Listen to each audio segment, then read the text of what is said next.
This is a special edition of the OhioRAAM Show, and we hope you enjoy this surprise. We sometimes say a person needs no introduction, and to those of you in the ultra cycling world, Danny Chu needs no introduction. And it was very delightful that he contacted me last week. He had a friend, John Pratt, coming to visit him. He said he wanted to do a show, and we're not going to say any more, except this is the OhioRAAM Show, and we're going over to Akron, Ohio, to visit Danny Chu. Danny, it's so good to see you. Yeah, nice to see you, Lee.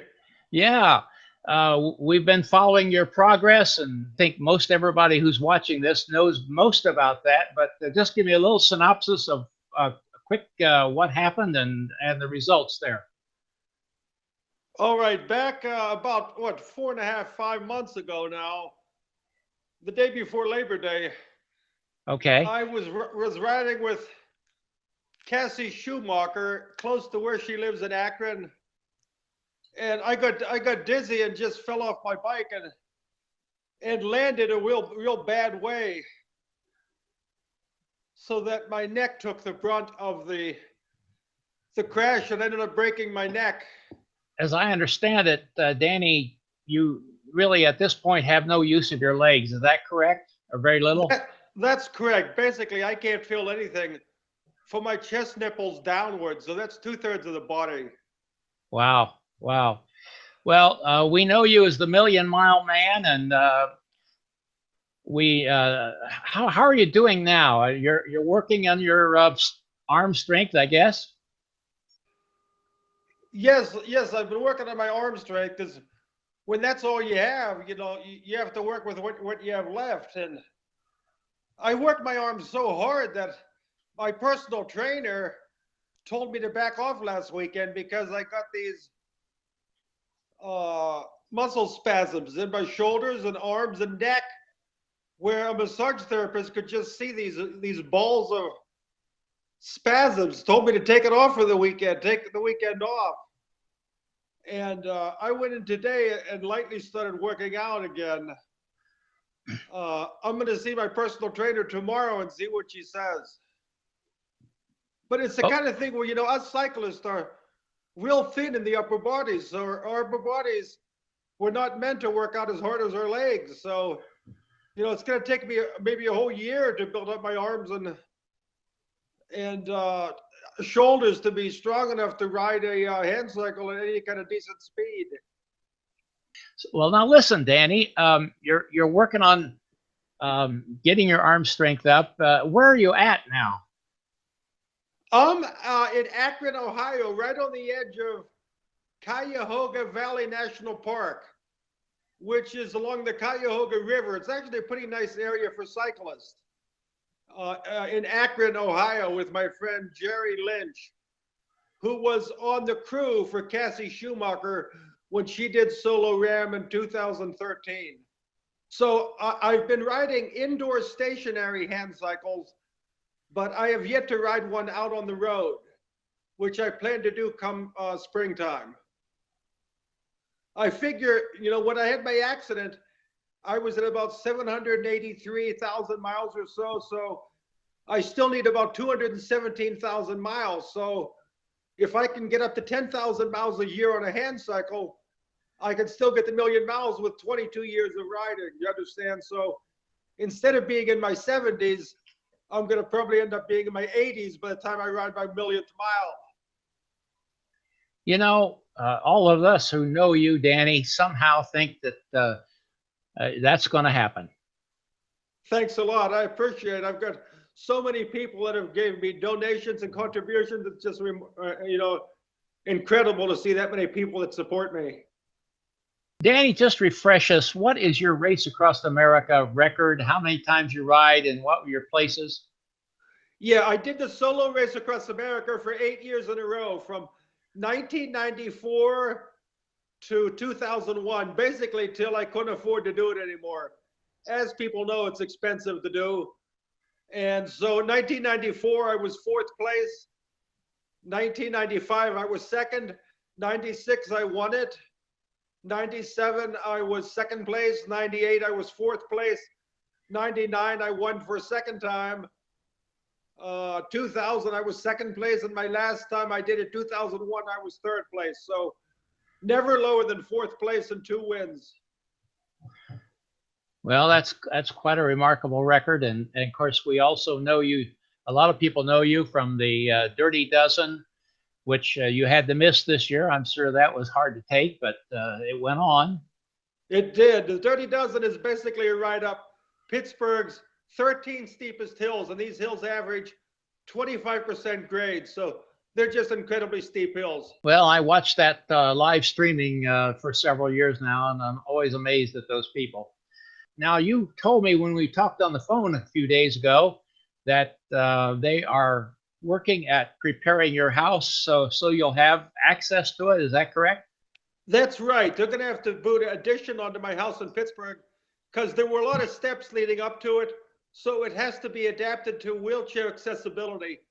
And I do plan to move back there by the summertime.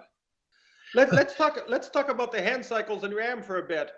I Facebook messaged Rick Bothling, and he told me that there's been 4 and 2-person teams that have finished RAM on a hand cycle. And when he told me a 2-person team did RAM on hand cycles in 8 days and 1 hour, I find that remarkable because that's 6 hours faster than I did it, and it's on a longer course. So they're probably averaging over 15 miles an hour, 2 guys. And that means they're basically riding 200 miles a day apiece, 12 hours a day. That's very impressive for a hand cycle, Lee. Rick told me it was 2014 when they did it. A 2-person hand cycle team. I must have missed them somehow. That can happen easy enough. And this year, there's a guy, Andre, who is finally qualified for the solo RAM. He will be the first guy to ever start solo RAM on a hand cycle. So it'd be very interesting for us to follow him this year on RAM. Yes, well, I had Andre on the show a while back, and tell you what I'll do. I'll put a link to that show right below the show notes here so people can click on it. He's a very remarkable young man. He did get qualified, and we'll be rooting for him, of course. Yeah, I just want to make a distinction. Unlike me, I think he has part of his legs amputated, meaning he doesn't have legs. Keep in mind, when you're in my situation, your legs are just dead weight because they cannot help me power my bike up hills. So if I cut both of my legs off, I would be a much better climber because I would have a better power to weight ratio to go up hills. Do you understand? When you're in my situation, your legs are pretty much just dead weight. So they're going to slow you down, especially up hills, Lee. Yeah, I understand. And Andre, I think actually he has very little left of his legs. It's pretty short there. All right. I think if you go check, he lost them in the war or something. Is that it? The story, or?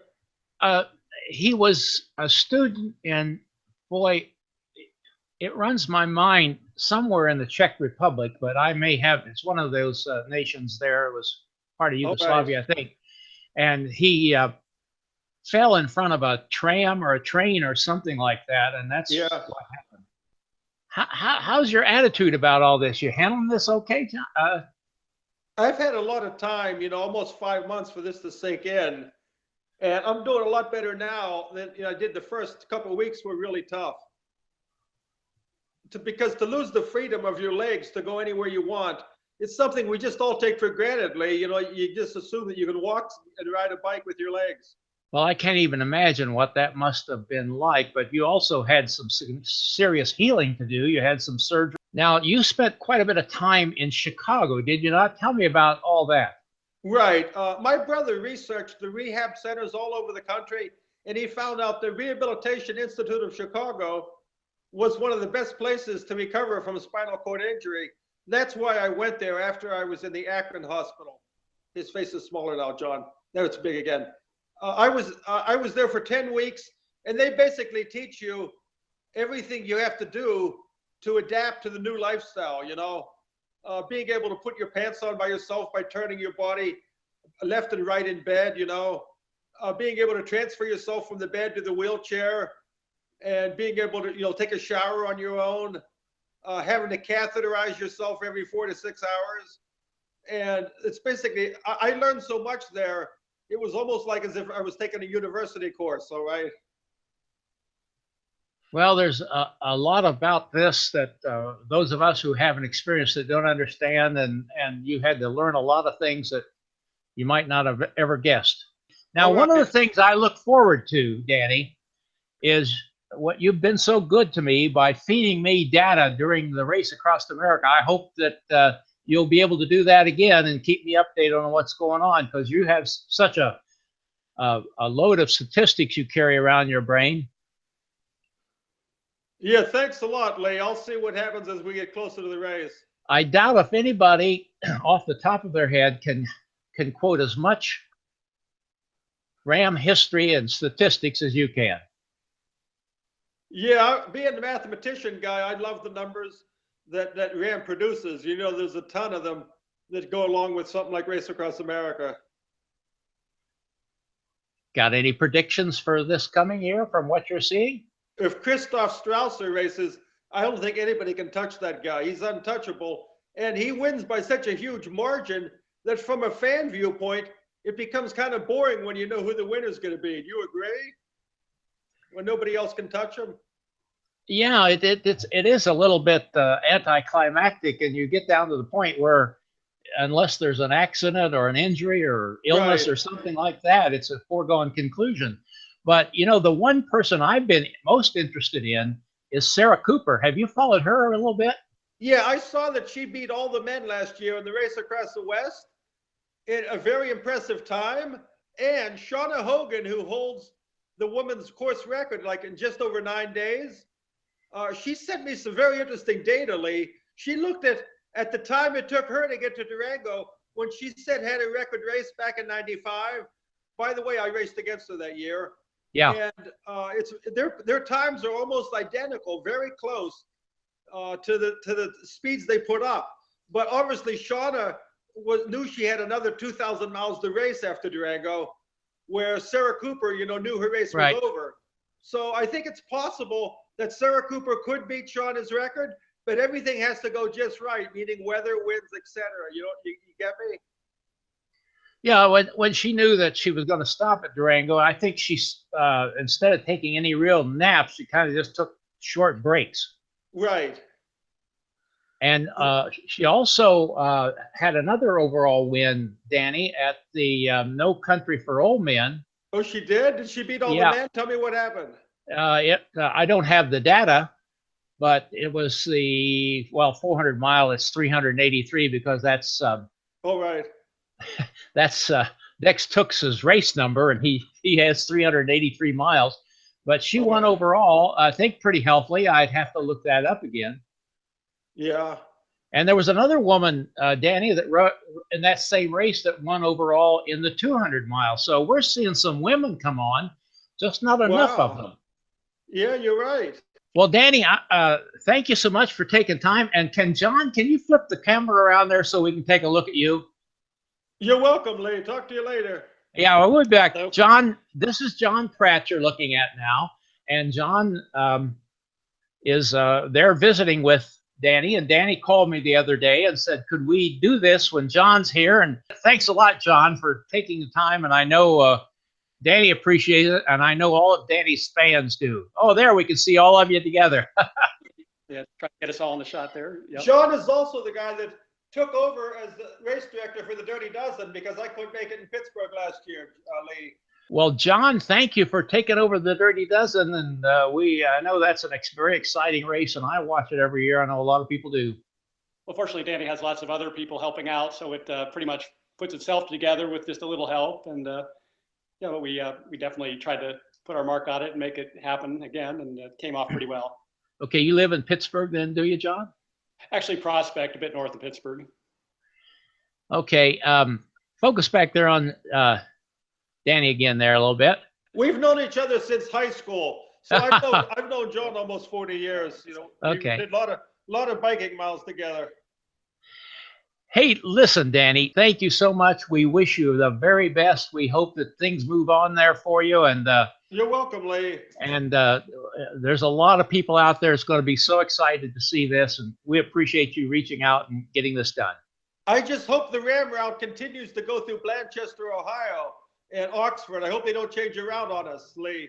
Well, we try to make it so attractive that they won't want to. That's a good way to do it. You have such great time stations that they can't change the route.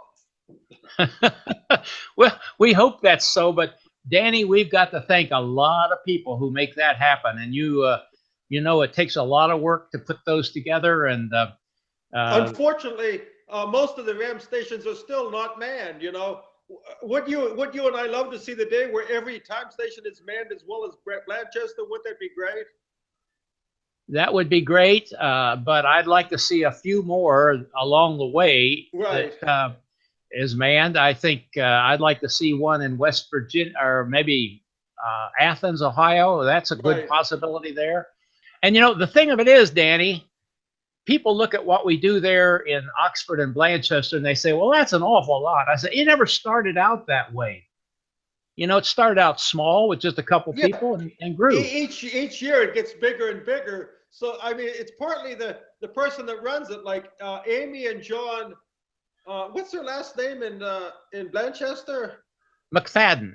McFadden's. The thing is, they feel like they have to keep upping the ante each year. So each year they feel like they have to do more, you know, so that's why it keeps getting bigger. Well, they have been, and we've got Jim Lawyer and and Lisa Brunkhorst and that whole Golden Try group over there in Oxford. They do a wonderful job too. It's you know, back when I covered it as a reporter, Ram, it went through Troy, Ohio, and I think Matt Bond used to run that station. Remember Troy? I remember Troy very well, and I will say that Matt Bond was the person who drew me back into working at the time stations. I had worked at them when they came through Ohio back in the 80s, and I think 89 that's maybe 90s when they shifted south, wasn't it? About around then, yeah. And then they didn't come back to Ohio until you didn't come through Ohio in your races, did you? No, mine was way south, Tennessee. And your last one was 2001, is that right? 2001, ended in Savannah, Georgia, yeah. I think it was then 2002, 3, 4, somewhere in there, they shifted the route back. And then Matt got a hold of me. Well, he got a hold of a lot of people. And my wife was working night shift at the time. And I thought, well, why don't I just take the night shift? That would work out well. And I found out the night shift is when things really happen. Danny, thanks so much for joining us. All right, Lee. We love you. And we wish you Lee. Stay healthy, all right? I'm working at it. Okay. Take care, good man. All right, bye. Bye-bye.